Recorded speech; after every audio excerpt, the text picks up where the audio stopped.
জন্যই আমার বিয়ের ডেট। আর আমি এখন ভাবি এত গরমে বিয়ে করে বাড়ির লোককে কষ্ট দিয়েছি। সত্যি কথা বলতে তখন আমার ভাববার মতো মানসিকতা ছিল না। আমাকে যে পছন্দ করবে আমি তাকে হ্যাঁ বলে দিয়েছি।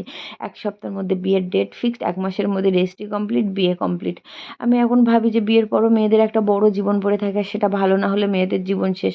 আমি অত কিছু ভাবিনি, আমি সবকিছু আমার ভগবানের হাতে ছেড়ে দিয়েছি।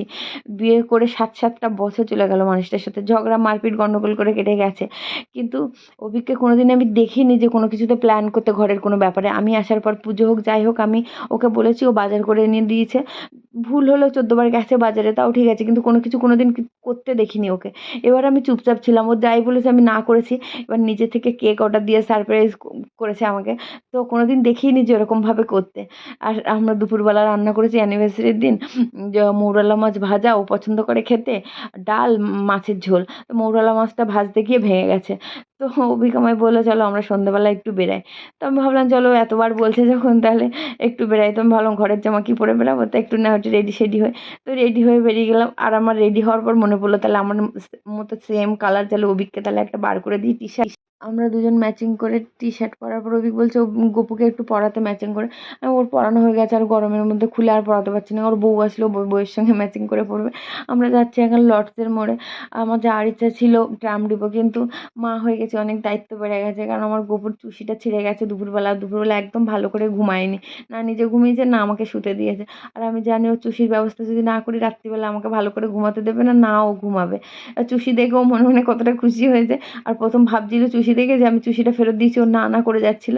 তারপরে আমি চুষি নিলে ৫খানা ৬খানা চুষি একসাথে নিয়ে নিই, কারণ শেষ হয়ে গেলে আরেকটা ছিঁড়ে ফেললে শেষ তো হয় না, ছিঁড়ে গেলে একটা করে বার করে দিই। তারপরে আমি চলে গেছি ফুলের দোকানে, কারণ কালকে বুদ্ধ পূর্ণিমা আছে, তার মধ্যে আবার বৃহস্পতিবার আছে, কারণ পুজো দিতে হবে। তো আগে গিয়ে ফুলটা নিয়ে নিয়েছি। আর ফুলওয়ালাকে বলছি একটা গোলাপ ফুল বাঁধুন তো ভালো করে।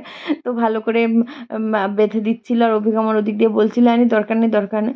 তো ও যে আমাকে সারপ্রাইজ দিয়েছে কেক এনে রাত দুপুরবেলা আমাকে না জানিয়ে, ওটাই অনেক, কারণ ও অত গুছিয়ে করতে পারবে না। আমি ছাড়ি দিচ্ছি, এই আমি দিচ্ছি। কি হয়েছে ভদ্রটা কি বলছেন? আমি দিয়ে দিচ্ছিলাম।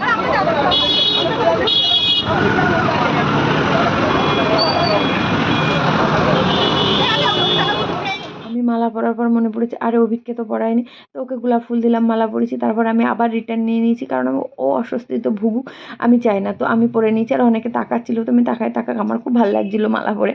তো তারপরে আমরা দুজন প্ল্যান করেই গেছিলাম যে আমরা রোল খাবো। তো সেই মতো আমরা রোল ফোল খেয়ে বাড়ি ফিরেছি। বাড়ি ফেরার পর আমার মনে পড়লো আরে ভাই আমরা তো রাস্তায় পিকচারই উঠিনি। তারপর ওকে বললাম এই দাঁড়াও দাঁড়াও, আমরা দুজন একটুখানি পিকচার উঠে ভিডিও করে নিই ঢং সং করে। তারপরে আমার তো রান্নাঘরে করতে বাড়ি চলে এসেছি সব জায়গায় ঘুরে ফিরে। এখন আমার পড়ে আছে বাসন, অভিজ্ঞের জন্য দেখা যাচ্ছে না। এই যে বাসন, না না এই যে বাসন পড়ে আছে, ওদিকে জলের বোতল ভরা আছে, এবার সব এক এক করে করবো। যে ফুল আর মালা পরে নিয়েছি, এবার এটা এরকম করে খুলবো। খুলে চলো আজকের মতো টাটা, সবাই ভালো থেকো সুস্থ থেকো, দেখা হবে পরের কোনো ভিডিওতে।